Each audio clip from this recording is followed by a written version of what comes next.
Assalamualaikum warahmatullahi wabarakatuh. Pemirsa sekalian, kita kembali lagi bertemu dalam acara podcast PTDI Jawa Timur, dan tidak lupa kita panjatkan puji syukur kepada Allah Subhanahu wa taala yang telah memberikan kita sehat walafiat dan bisa bertemu kembali dengan kami, dengan narasumber kita yang tidak asing lagi, Bapak Insinyur Misbahul Huda MBE. Beliau adalah salah satu pengurus Ketua PTDI Jawa Timur yang sehari-harinya beliau adalah aktif di dunia bisnis. Dia juga yang tidak kalah penting, dia adalah juga seorang ustadz. Pemirsa sekalian, sebelum kita ke depan, kita perkenalkan dulu Bapak Misbahul Huda. Beliau Bapak Insinyur Misbahul Huda MBE dilahirkan di Magetan tahun 1963, kemudian melamatkan sekolah dari SD sampai dengan SLTA di Magetan, ya. Kemudian melanjutkan S1 di UGM, kemudian menyelesaikan pendidikan MBA-nya di Chicago, Amerika Serikat. Pemirsa sekalian, di saat ini adalah pemberdayaan ekonomi umat pada saat pasca pandemi saat ini. Beliau adalah seorang praktisi dan seorang trainer yang kita sudah kenal semuanya. Baiklah, kita lanjutkan. Kemudian dengan materi itu kita ketahui bersama bahwa dengan adanya COVID-19 ini merubah banyak pola kehidupan, ya. Pola aspek kehidupan, secara ekonomi, pendidikan maupun metode dakwah kita, ya. Salah satunya adalah melahirkan podcast ini. Jadi metode dakwah kita sekarang melalui podcast. Kemudian kita sudah beberapa episode. Kemudian yang ini adalah pemberdayaan ekonomi umat di secara makro, Pak. Ekonomi kita ini kan agak sedikit turun gitu, ya, agak sedikit lah, meskipun tidak terlalu frontal, tapi turun secara ekonomi, secara makro, nasional maupun internasional. Kemudian berdampak lagi kepada orang masyarakat yang secara luas, yang tingkat penghasilannya menengah ke bawah. Kira-kira dalam kondisi seperti ini gimana, Pak Ustadz? Iya, baik. Assalamualaikum warahmatullahi wabarakatuh. Pemirsa, Pak Santoso, saya kira betul bahwa krisis ekonomi pasca pandemi ini pemulihannya agak lambat, sehingga masyarakat betul-betul bebannya semakin berat. Berbisnis pun bukan hanya sulit, tetapi sulit sekali. Kenapa? Secara makro, putaran uang itu tidak banyak. Pemerintah nggak belanja, ataupun kecil belanjanya, karena pemerintah nggak punya uang, malah banyak hutang. Masyarakat apalagi alasannya klasik, wait and see, menunggu. Kalau pemerintah nggak belanja, rakyat nggak belanja, maka pertumbuhan ekonomi tertekan, betul. Bank Dunia sekitar 3%. Di situ betapapun orang berusaha, ya, misalnya di beberapa tempat strategis PK5 kan di mana-mana. Akar misalnya itu tumpah sampai ke jalan-jalan Gayung Sari Barat. Entah demikian, sing buku gak teko-teko, sing teko gak buku. Betul. Nah, itu yang memanggil kepedulian kita, para aktivis termasuk PTDI, untuk ikut peduli, berempati dengan kondisi masyarakat ini. Kenapa harus berempati? Jika tidak, maka Allah mengingatkan dalam Al-Hajj ayat 11, "Wa minan nasi may ya'budullaha 'alal harf." Dan dari sebagian manusia ada yang menyembah kepada Allah dalam keadaan uritan, pinggiran, marginal, tersisihkan, terbelakang. Fa in asabatu khairan itma'anna bih. Kalau dia tertimpa kebaikan, hatinya tenang atau damai. Sebaliknya, kalau dia tertimpa ujian, musibah, termasuk krisis ekonomi ini, wajahnya mudah berbalik menjadi kufur, menjadi murtad, menjadi ingkar, menjadi nekat. Dari hal dunia wal akhirah. Demikian itu kerugian dunia akhirat. Dzalika wal khusranul mubin. Sungguh yang demikian itu kerugian yang amat sangat nyata. Artinya Rasulullah juga menegaskan keadaan fakir ayyakuna kufran, adalah orang fakir itu cenderung kufur. Kufur ini Pak Santoso, ingkar, nekat. Kata orang Jawa, orang lapar itu berani mati, betul? Orang lapar itu nekat. Nah, bukan sekedar nasib makan anak cucu kita. Profesor Dr. Bagirmanan, ya, dalam sebuah seminar bertitul TNI versus PKI. Beliau berani mengatakan bahwa kebangkitan neokomunisme di Indonesia selama 20 tahun terakhir ini sebagian disebabkan karena kegagalan cendekiawan Muslim di dalam mewujudkan Pancasila di sektor keadilan ekonomi. Jadi sila keempat, sila kelima Pancasila atau pasal 33 Undang-Undang Dasar 45 itu realisasinya gatot alias gagal total.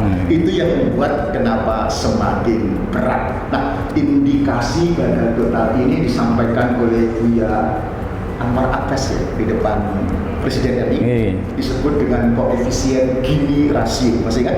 Angkanya 0,59. Artinya aset negara ini, tanah negara sebesar ini 59% dikuasai 1% orang saja. 1% ini saya yakin tidak nonton di nah, tidak sempat gitu. Ya, artinya apa? Bahwa ada seorang menteri yang punya lahan 6.000 hektar. Bayangkan, 6.000 hektar itu 60 juta meter persegi, betul? Sementara orang-orang kita alih-alih jutaan untuk punya rumah tipe 75 meter persegi aja KPR-nya.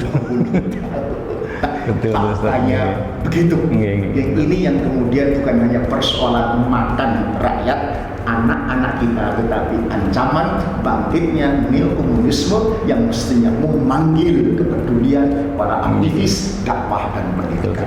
Begitu, Pak. Terima kasih, Ustaz. Kemudian Ustaz, kita sebagai orang Muslim ya, kita ini kan sebenarnya punya sumber daya ya. Betul. Yang kita kenal dengan social finance. Ya. Di antara wakaf ya. Tapi wakaf sendiri kan hanya berputar pada masjid, musola, madrasah, kemudian mubarok, kuburan ya, hanya sekitar itu aja. Tapi tidak bisa optimal wakaf itu untuk pemberdayaan ekonomi umat, gitu ya. Terutama mungkin harusnya kan ada perguruan tinggi wakaf misalnya itu, ada rumah sakit wakaf, di mana dia perputaran dari social finance itu akan lebih optimal itu. Kira-kira gimana, Ustaz? Setuju bahwa ini struktur yang kayak begini tak bisa diselesaikan dengan zakat, infak atau sedekah, ya. Tapi harus wakaf. Mengapa wakaf? Kalau infak sedekah itu hanya untuk kebutuhan operasional masjid, musola, panti asuhan, betul? Infak itu kan habis untuk renovasi, untuk operasional, betul ya? Zakat itu habis untuk kebutuhan darurat umat. Asnaf 8. Fakir, miskin, gharib, fisabilillah, ibnu sabil, mu'alaf, apalagi ambil ya, itu nggak bisa ditambah sama sekali. Yatim aja nggak dapat kalau nggak miskin, betul? Saklek untuk kebutuhan umat darurat. Nah, lalu apa untuk pemberdayaan umat? Ya, nggak ada jatah untuk itu. Nah, satu-satunya adalah wakaf. Sayangnya wakaf ini dipahami salah di Indonesia. Saya nggak tahu dari mana mulai kesalahan itu. Wakaf selalu dimaknai dengan 3 atau 4 M. Apa itu? Madrasah, makam, musola, masjid. Kira-kira begitu ya. Nah, kalau seperti ini, maka apa akibatnya? Ada jutaan meter persegi tanah wakaf yang idle, yang mubadir, nganggur. Kenapa? Tidak bisa dimanfaatkan. Mengapa? Tidak ada dana untuk mendevelop. Apa itu? Tanah-tanah nganggur tadi. Kenapa? Karena nggak ada wakaf uang, adanya wakaf makam sama masjid, musola. Itulah maka kemudian termasuk kami sebagai pimpinan Gerakan Wakaf Indonesia selama 2-3 tahun terakhir ini berjuang untuk memberikan literasi, edukasi wakaf di kampus-kampus. Ya, saya kerjasama MUU dengan misalnya UNER, ITS, kemudian saja saya kira dengan juga PTDI harus mulai untuk meliterasi wakaf uang.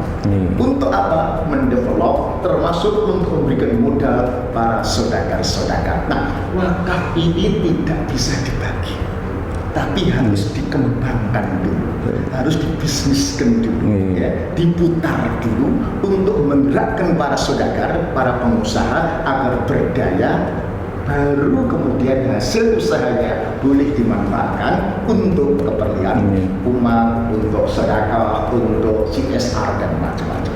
Setuju? Wakaf bisa untuk modal menggerakkan bisnis dan pengusaha muslim. Jadi sekarang gerakannya kembali ke wakaf, tapi wakaf berbentuk uang gitu ya. Jadi mungkin lebih fleksibel, dapat mungkin kapitalnya bisa lebih besar untuk modal buat yang lebih produktif kembali gitu ya. Lebih produktif. Terima kasih. Maka kemudian kalau boleh saya tambahkan, akar persoalan ekonomi ini nggak kunjung pulih adalah defisit saudagar muslim. Yang itu mestinya digerakkan modalnya dengan wakaf tadi. Prakteknya, negara-negara yang rasio saudagarnya itu banyak, itu GNP-nya tinggi, betul. Kalau terjadi krisis, recovery-nya cepat. Sebutlah misalnya Amerika, Singapura, ya, itu GNP-nya belasan ribu US$. Kenapa begitu? Pengusahanya 11,5% di Amerika, 7,7% di Singapura. Thailand, Malaysia, Korea Selatan itu 4,sekian%. Indonesia hanya 0,25%. Akibatnya ganti berapa presiden pun GNP di Indonesia gak bergerak dari 3.500 sampai 4.000 US$, betul? Terakhir kata Bank Dunia turun lagi 3.800 US$ per kapita per tahun. Singapura itu punya apa? Apa? Sumber daya alam apalagi air saja impor dari Malaysia. Ini belasan ribu US$. Indonesia hanya 3.800 US$. Kita yang punya segalanya gitu ya.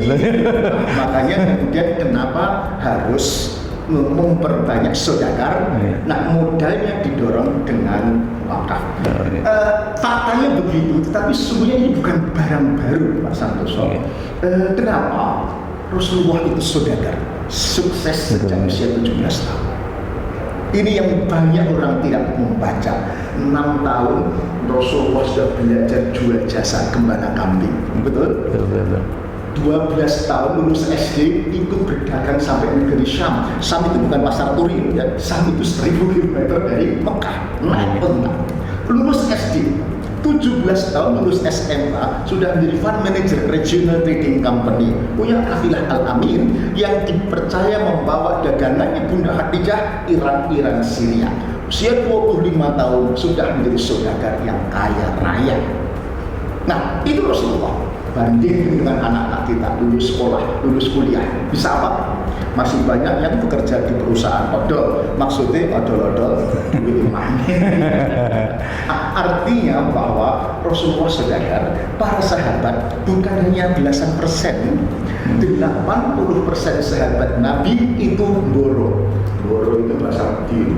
Boro itu merantau, ke seluruh dunia, mulai dari Eropa, Turki, Afrika Selatan, Asia Tengah, Cina, India, masuk ke Indonesia, berdagang sambil berdakwah menyebarkan Al-Islam. Nah, Rasulullah saudagar, sahabat 80% saudagar. Mengapa umatnya banyak yang menjadi pegawai? Ini yang resah sebenarnya Pak Santoso. Guru marketing dunia, Hirmawan Kertajaya, ini juga heran. Saya tuh heran, umat Islam itu nabinya saudagar, lah kok umatnya itu banyak jadi pegawai. Sementara, mohon maaf, umat Kristiani nabinya tukang kayu ya, tetapi kemudian umatnya banyak menjadi saudagar. Jangan heran kalau kemudian lari saudagar itu tingkat kayanya cepat sekali, pegawai tahu sendiri lah. Maka dalam balapan ekonomi, kira-kira begitu, kompetisi ekonomi selama 76 tahun, akibatnya mereka menguasai 60% aset tanah Indonesia, sementara kita 99% umat ini rebutan sisanya yang 40%. Tapi gini Ustaz, kalau kita lihat sekarang dengan perkembangan ini yang akhir-akhir ini ya, efek dari pandemi atau efek karena ekonomi stagnan, melahirkan banyak pengusaha Ustaz. Kita lihat ya, tadi seperti dijelaskan di Akbar itu sekarang penuh orang jual PKL. Sepanjang jalan ini Ustaz, ini sampai di Notek di Waru sana juga kalau sore penuh dengan orang jualan. Betul. Sekarang di RT-RT di kampung-kampung timbul ada WA group untuk usaha, meskipun itu hanya sekedar bertahan ya Ustadz ya. Artinya dari tingkat pendapatan itu hanya untuk konsumsi, dia tidak bisa saving, tidak bisa investasi, sehingga akan stagnan terus begitu ya. Persis. Pengusaha yang dicatat oleh negara tadi, ya rasio tadi, bukan pengusaha yang by accident seperti tadi. Karena PHK, karena perusahaannya bangkrut, untuk hidup mau tidak mau kuliner. Nah, kenapa tidak dihitung? Karena tidak memberikan nilai tambah, value added yang signifikan. Yang dihitung dalam konteks tadi adalah pengusaha yang lahir karena by design, direncanakan sehingga ada nilai tambah yang signifikan. Nilai tambah itu yang membuat Singapura penghasilannya GNP-nya sekian.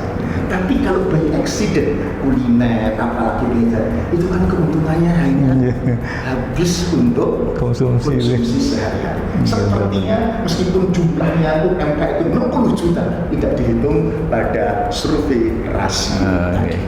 Kok begitu? Iya, karena bukan apa-apa, karena tidak memberikan nilai tambah.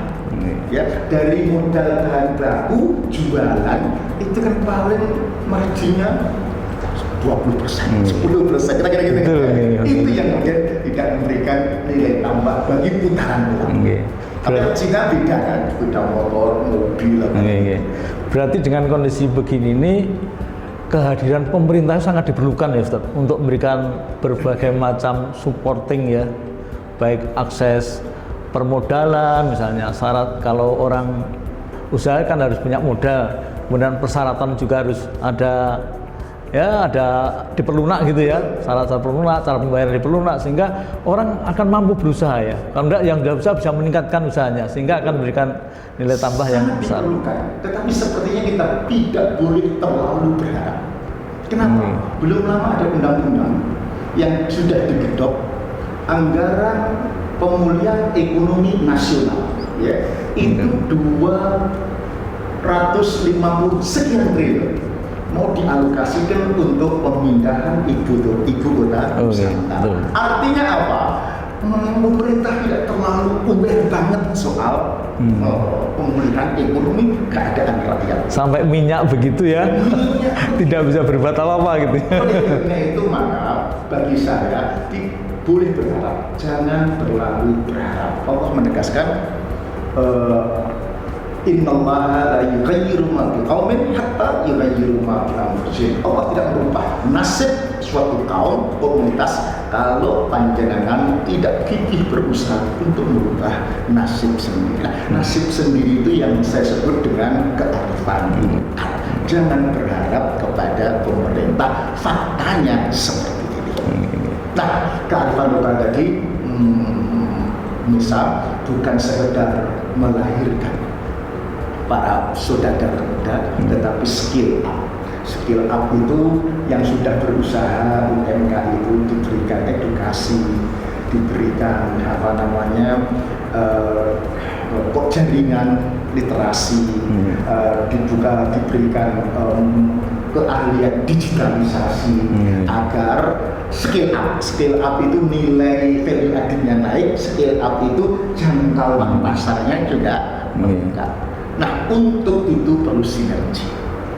Kalau nggak sinergi, nggak ada kekuatan yang bisa menyalip atau melenting kecuali sinergi. Sinergi apa? Ya, antar lembaga-lembaga yang peduli pada nasib umat ini. Satunya adalah PTDI, mungkin dengan IJMI, dengan Ikatan Saudara Muslim Indonesia yang kebetulan saya juga ketuanya, kemudian dengan misalnya Gerakan Wakaf Indonesia, aspek permodalannya, dengan lembaga-lembaga dana dan macam-macam untuk mereka santunan pada mereka yang dalam keadaan terpuruk, ya, perguruan tinggi, mobil khusus, mungkin PTDI sebagai ranger, ya, sinergi melahirkan atau create saudagar dan skill up saudagar. Itu yang disebut dengan kearifan lokal. Jawa Timur, Surabaya, saya kira harusnya bisa. Ini Ustaz, kalau kita tadi menyinggung PTDI ya, PTDI ini kita ini sebenarnya punya modal ya, meskipun modal itu kita bentuknya aset. kita banyak ruangan-ruangan itu, kita bisa manfaatkan untuk pemberdayaan. Ya paling tidak di sekitar dulu berkembang gitu ya. Jadi akan lebih besar lagi karena memang filosofisnya PTDI dulu kan untuk TOT para ustadz kiai gitu ya, ustadz untuk memberikan standarisasi. Kemudian karena pola kehidupan kita berubah, akhirnya juga memang harus seperti itu ya, kita memberikan pendidikan kepada calon-calon pengusaha muslim gitu ya, kita punya aset, kita mitra kerjasama dengan tadi seperti ICMI dan lembaga-lembaga yang lain yang peduli pada umat. Kemudian tadi Ustadz juga menerangkan bahwa era kita ini digitalisasi gitu ya, makanya sekarang nih anak muda itu berkembangnya cepat sekali ya. Secara otodidak aja sekarang anak-anak itu udah canggih betul. Beda dengan kita dulu waktu kita bisa komputer aja harus kursus 3 bulan. Dapat sertifikat baru bisa melamar pekerja. Sekarang otodidak, nggak kemana-mana, belajar di rumah aja sudah bisa digital, sudah menghasilkan uang gitu ya anak-anak sekarang. Jadi maksudnya kalau anak-anak ini kita wadahi misalnya di tempat kita di PTDI, kemudian kita arahkan untuk digitalisasi gitu ya, kita mengundang pakar-pakar yang ahli itu, barangkali kita lebih kita berbuat lebih nyata gitu barang itu saat ini. Persis, sinergis, ya, gitu kan? Makna sinergi is the whole is greater than the sum of part. Sinergi itu jumlah totalnya lebih besar dari komponen-komponen penyusunnya. Bahasa yang lain, sinergi 1 tambah 1 lebih besar 2.